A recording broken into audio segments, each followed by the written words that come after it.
सभी को बचपन से यही बताया गया होगा कि शिव जी का न आदि है और न ही अंत, अर्थात भगवान शिव न ही जन्मे हैं और न ही कभी मृत्यु को प्राप्त होंगे।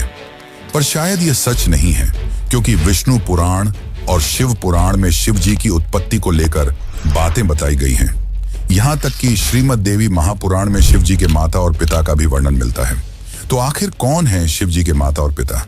कुछ लोगों का यह मानना है कि ब्रह्मा ही शिव जी के पिता हैं, क्योंकि विष्णु पुराण की एक कथा के अनुसार शिव जी का एकमात्र बाल रूप है, जिसे हम रुद्र के नाम से जानते हैं, और माना जाता है कि रुद्र के पिता स्वयं ब्रह्मा हैं। पर आखिर इसकी सच्चाई क्या है और पूरे संसार को शिक्षा देने वाले शिव ने अपनी शिक्षा कहां से प्राप्त की? तो चलिए जानते हैं शिव जी के जन्म का असली रहस्य। लेकिन उससे पहले वीडियो को लाइक करके कमेंट में हर हर महादेव जरूर लिखें। शिव पुराण के अनुसार शिव जी अजन्मे हैं, यानी कि उनका जन्म नहीं हुआ है, और वे स्वयंभू हैं, यानी कि खुद से ही उत्पन्न हुए हैं। क्या इसका मतलब यह है कि शिव जी के न तो माता हैं और न ही पिता? लेकिन विष्णु पुराण में तो कुछ और ही लिखा मिलता है, जिसके अनुसार विष्णु जी के नाभि से निकले कमल से ब्रह्मा जी की उत्पत्ति हुई और उनके माथे के तेज से शिव की उत्पत्ति हुई, जिसके कारण शिव जी को ज्यादातर समय ध्यान मुद्रा में दिखाया जाता है। लेकिन शिव पुराण में तो इसका उल्टा लिखा मिलता है, जिसके अनुसार एक बार जब शिव जी अपने घुटनों को मल रहे थे तो उनके घुटनों के मैल से श्री हरि विष्णु की उत्पत्ति हुई। अब इस मामले में तो दोनों पुराणों में अलग अलग बातें बताई गई हैं, परंतु विष्णु पुराण की एक और कथा के अनुसार ब्रह्मा ही शिव जी के पिता हैं। क्या यह सच है? तो चलिए जानते हैं इसकी सच्चाई। लेकिन उस कथा को समझने से पहले एक और कथा को जान लेते हैं, जो काफी ज्यादा प्रसिद्ध है। और इसी कथा के अनुसार शिव जी को आदि अनादि का दर्जा मिला, यानी कि न ही उनका कोई शुरुआत है और न ही अंत। दरअसल एक समय की बात है, भगवान विष्णु और ब्रह्मा में यह बहस छिड़ गई कि उन दोनों में से कौन ज्यादा महान है। ब्रह्मा को अपने सृष्टिकर्ता और सृष्टि को रचने का अभिमान था, वहीं विष्णु को इस जगत के पालनहार होने का घमंड था। दोनों के बीच की बहस काफी बढ़ गई और तभी दोनों के बीच में एक विशालकाय खंभा आ खड़ा हुआ। उस खंभे के अंदर से आवाज आई कि जो भी इस खंभे का आखिरी हिस्सा खोज लेगा वही सर्वश्रेष्ठ होगा। यह सुनकर दोनों ने खंभे का आखिरी छोर खोजने का निर्णय लिया। ब्रह्मा जी ने एक हंस का रूप धारण किया और खंभे का ऊपरी हिस्सा खोजने के लिए उड़ चले। वहीं विष्णु ने एक वराह का रूप लिया और खंभे का निचला हिस्सा खोजने को निकल पड़े। हजारों वर्षों तक खोजने के बावजूद दोनों को उसका आखिरी छोर नहीं मिला, जिसके पश्चात वे थक हार कर वापस लौट आए। अंततः खंभे के भीतर से शिव जी प्रकट हुए। यह कथा यह दर्शाती है कि शिव जी का न तो आदि है और न ही अंत।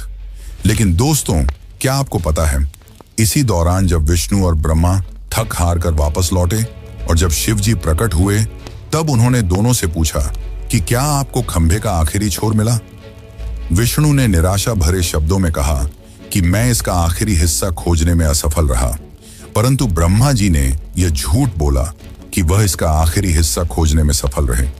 यह बात सुनकर शिव जी काफी क्रोधित हुए और ब्रह्मा को श्राप दिया कि आज से पृथ्वी लोक पर तुम्हारी कोई पूजा नहीं करेगा, जिसके कारण आज भी ब्रह्मा जी का न तो ज्यादा कोई मंदिर है और न ही उन्हें पूजा जाता है। वैसे दोस्तों, इसके पीछे एक और कथा है जो भगवान ब्रह्मा और उनकी पुत्री से जुड़ा हुआ है, पर हम उसकी बात किसी और वीडियो में करेंगे। अभी हम ये जान लेते हैं कि क्यों शिव जी को ब्रह्मा का पुत्र बताया जाता है, आखिर इसके पीछे क्या सच्चाई है। तो चलिए अब इस कथा को भी जानते हैं। विष्णु पुराण के अनुसार सृष्टि के प्रारंभिक काल में जब सब कुछ यानी कि पूरा ब्रह्मांड जलमग्न था, न कोई देवता, न दानव और न ही कोई जीव जंतु, तब केवल श्री हरि विष्णु ही क्षीर सागर पर शेषनाग पर विश्राम कर रहे थे और उनकी नाभि से निकले कमल से ब्रह्मा जी की उत्पत्ति हुई। इसके पश्चात ब्रह्मा जी और विष्णु जी इस सृष्टि की उत्पत्ति और रचना को लेकर बातें करने लगे। इसी दौरान शिव जी भी वहां प्रकट हुए। जब शिव जी वहां प्रकट हुए तब ब्रह्मा ने उन्हें पहचानने से इनकार कर दिया, जिससे शिव रूठ गए और वहां से चले गए। तब विष्णु ने ब्रह्मा को दिव्य दृष्टि प्रदान की, जिसके पश्चात ब्रह्मा जी को अपनी गलती का एहसास हुआ। तब ब्रह्मा जी ने शिव जी से माफी मांगी और उनसे यह वरदान मांगा कि वे उनके पुत्र रूप में जन्म लें। शिव जी ने ब्रह्मा की प्रार्थना स्वीकार की और उन्हें आशीर्वाद दिया कि वे उनके पुत्र रूप में जन्म लेंगे। हजारों साल बीत जाने के बाद जब ब्रह्मा जी ने इस सृष्टि की रचना शुरू की, तब उन्हें एक बच्चे की जरूरत पड़ी और तब उन्हें शिव जी का आशीर्वाद याद आया। जिसके बाद ब्रह्मा जी ने कठोर तपस्या की और उनकी तपस्या से प्रसन्न होकर भगवान शिव एक बालक रूप में उनकी गोद में प्रकट हुए। आपकी जानकारी के लिए बता दूं कि यह भगवान शिव का एकमात्र बाल रूप है। दरअसल जब शिव जी बाल रूप में प्रकट हुए तो काफी ज्यादा रोने लगे और जब ब्रह्मा जी ने उनके रोने का कारण पूछा तो उन्होंने बड़ी ही मासूमियत से कहा कि वे इसलिए रो रहे हैं क्योंकि उनका कोई नाम नहीं है। तब ब्रह्मा जी ने उन्हें रुद्र नाम दिया, जिसका अर्थ होता है रोने वाला। परंतु इसके बावजूद भी शिव जी शांत नहीं हुए क्योंकि उन्हें यह नाम पसंद नहीं आया। जिसके बाद ब्रह्मा ने उन्हें दूसरा नाम दिया जो है सर्व, पर शिव जी को यह नाम भी पसंद नहीं आया। जिसके बाद ब्रह्मा ने उन्हें और भी नाम दिए जैसे भव, उग्र, भीम, पशुपति, ईशान, महादेव और इसी तरह ब्रह्मा जी ने शिव जी को 108 नाम दिए और माना जाता है कि यह सारे नाम धरती पर ही लिखे गए थे। पर दोस्तों, शिव जी के जन्म की असली सच्चाई तो अभी तक हमने नहीं जानी। तो चलिए अब हम जानते हैं शिव के जन्म की असली कहानी। आखिर कौन है उनके माता पिता। लेकिन उससे पहले आपसे एक विनती है कि अगर आपको यह वीडियो अच्छी लग रही है तो इसे अपने दोस्तों, रिश्तेदारों और अन्य शिव भक्तों को जरूर शेयर करें और कमेंट में लिखें हर हर महादेव।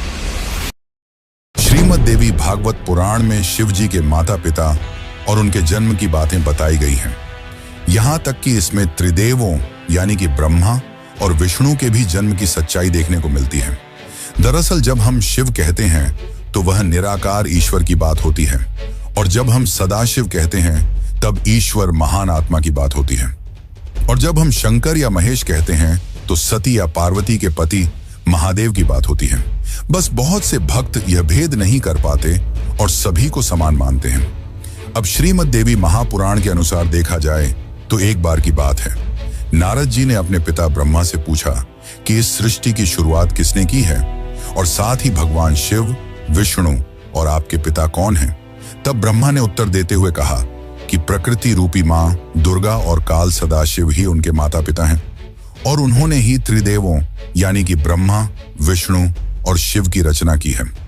शिव पुराण के अनुसार भी काल सदाशिव और पराशक्ति अंबिका ही शिव के माता पिता हैं और इन सब में भी श्रेष्ठ हैं काल सदाशिव, क्योंकि उन्होंने ही पराशक्ति अंबिका की भी रचना की, जिनकी 8 भुजाएं थीं और वे प्रकृति रूपी मां दुर्गा भवानी कहलाईं। बहुत प्राचीन समय की बात है, जब कुछ भी नहीं था, न आकाश, न धरती, न जीवन। उस समय केवल एक ही शक्ति थी, काल स्वरूप सदाशिव। वही आदि परमेश्वर हैं जिनसे सब कुछ उत्पन्न हुआ। सदाशिव के भीतर ही शक्ति रूप में दुर्गा भी विद्यमान थी। दोनों मिलकर काशी के आनंदवन में विचरण कर रहे थे। एक दिन दोनों के मन में यह विचार आया कि अब इस ब्रह्मांड में कुछ और प्राणियों की रचना की जानी चाहिए ताकि इस सृष्टि का विस्तार हो सके। उन्होंने सोचा कि किसी और पुरुष को पैदा किया जाए जो इस सृष्टि की जिम्मेदारी उठाए ताकि वे दोनों स्वयं निर्वाण की अवस्था में जा सकें, यानी मोक्ष में लीन होकर ध्यान और शांति में स्थित हो सकें। इसी उद्देश्य से सदाशिव ने अपने बाएं अंग से भगवान विष्णु को प्रकट किया। इसका मतलब यह है कि उन्होंने अपने शरीर के एक हिस्से से विष्णु को जन्म दिया। इसके बाद सदाशिव और दुर्गा ने एक और सृजन की योजना बनाई और वह था ब्रह्मा जी का जन्म। इस बार उन्होंने अपने दाएं अंग से ब्रह्मा को उत्पन्न किया और तुरंत ही विष्णु की नाभि से निकले कमल के फूल पर उन्हें बैठा दिया। वही कमल ब्रह्मा जी का आसन बना।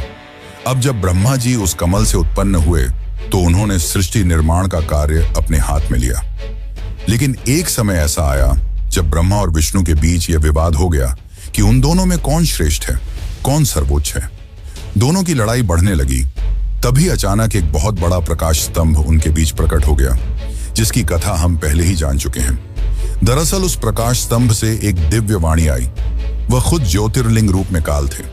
उन्होंने ब्रह्मा और विष्णु से कहा, पुत्रों, तुम दोनों ने बहुत तपस्या की है और इसी कारण तुमने मुझसे 2 विशेष कार्य प्राप्त किए हैं। एक है सृष्टि का कार्य यानी कि जन्म देना, जो ब्रह्मा का काम है, और दूसरा है पालन का कार्य यानी कि सृष्टि को चलाना, जो विष्णु का काम है। इसी प्रकार मेरा एक और रूप है रुद्र, जिससे मैंने संहार यानी कि विनाश के कार्य के लिए उत्पन्न लिया है। लेकिन काल सदाशिव ने यह भी स्पष्ट किया कि एक कार्य ऐसा है जो कोई नहीं कर सकता, और वह है कृपा करना। यह केवल सदाशिव ही कर सकते हैं। फिर सदाशिव ने कहा, रुद्र मेरे जैसा है, वह मेरे जैसा वस्त्र पहनता है, मेरे जैसा वाहन पर चलता है और मेरे जैसा अस्त्र शस्त्र रखता है। उसका रूप, वाहन और कार्य सब मेरे ही समान है। इस प्रकार यह कथा हमें बताती है कि संपूर्ण ब्रह्मांड की रचना सदाशिव और शक्ति रूपी दुर्गा से हुई है। ब्रह्मा, विष्णु, रुद्र, महेश, ये सभी उनके अंश हैं और उन्होंने अलग अलग कार्यों की जिम्मेदारी ली है ताकि सृष्टि ठीक तरह से चल सके। पर मित्रों, शिव जी की कहानी यहीं पर खत्म नहीं होती। एक और रोचक कथा है जिसके अनुसार एक बार कुछ साधु संतों ने भगवान शिव से उनके जन्म के बारे में पूछा। तब भगवान शिव ने जो उत्तर दिया वो चौंकाने वाला था। तो चलिए अब उस आखिरी कथा को जानते हैं जो आपके होश उड़ा देगी। एक अन्य पुराण के अनुसार एक बार ऋषि मुनियों में जिज्ञासा जागी कि आखिर भगवान शंकर के पिता कौन हैं। ये सवाल उन्होंने शंकर जी से ही पूछ लिया कि हे महादेव, आप सबके जन्मदाता हैं, लेकिन आपका जन्मदाता कौन है? आपके माता पिता का क्या नाम है? इस प्रश्न का उत्तर देते हुए भगवान शिव ने कहा, हे मुनिवर, मेरे जन्मदाता भगवान ब्रह्मा हैं। मुझे इस सृष्टि का निर्माण करने वाले भगवान ब्रह्मा ने जन्म दिया है। इसके बाद ऋषियों ने एक बार फिर भगवान शंकर से पूछा कि यदि ये आपके पिता हैं तो आपके दादा कौन हुए? तब शिव ने उत्तर देते हुए कहा कि इस सृष्टि का पालन करने वाले भगवान श्री हरि अर्थात भगवान विष्णु ही मेरे दादाजी हैं। भगवान की इस लीला से अनजान ऋषियों ने फिर से एक और प्रश्न किया कि जब आपके पिता ब्रह्मा हैं, दादा विष्णु, तो आपके परदादा कौन हैं? तब शिव ने मुस्कुराते हुए उत्तर दिया कि स्वयं भगवान शिव। इसके बाद ऋषि मुनि समझ गए कि शिव जी से बढ़कर ना कोई है ना कोई होगा। वैसे दोस्तों, क्या आपको पता है कि भगवान शिव को उनके आभूषण कहां से मिले? शिव जी अपने शरीर पर कई आभूषण धारण करते हैं, जैसे कि गंगा, चंद्रमा, वासुकी नाग, त्रिशूल, डमरू, भस्म आदि। आखिर उन्हें ये सारे आभूषण और शस्त्र कहां से मिले? और क्या है नंदी का रहस्य जो आपको भी हैरान कर देगा? और अगर आप भी इन रहस्यों को जानना चाहते हैं तो हमें कमेंट में जरूर बताइए, जिससे मैं इसके लिए एक अलग से वीडियो बना सकूं। लेकिन इस कथा का तात्पर्य केवल यही है कि शिव जी आदि अनादि हैं, वही अंत हैं और वही शुरुआत हैं।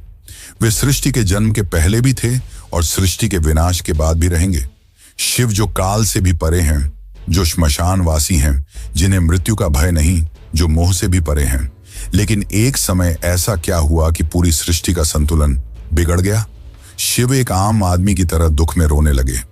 उन्हें दुख था अपनी अर्धांगिनी सती की मृत्यु का। परंतु ऐसा क्या हुआ कि सती ने अपना देह त्याग दिया? और कैसे मिले शिव जी माता पार्वती से?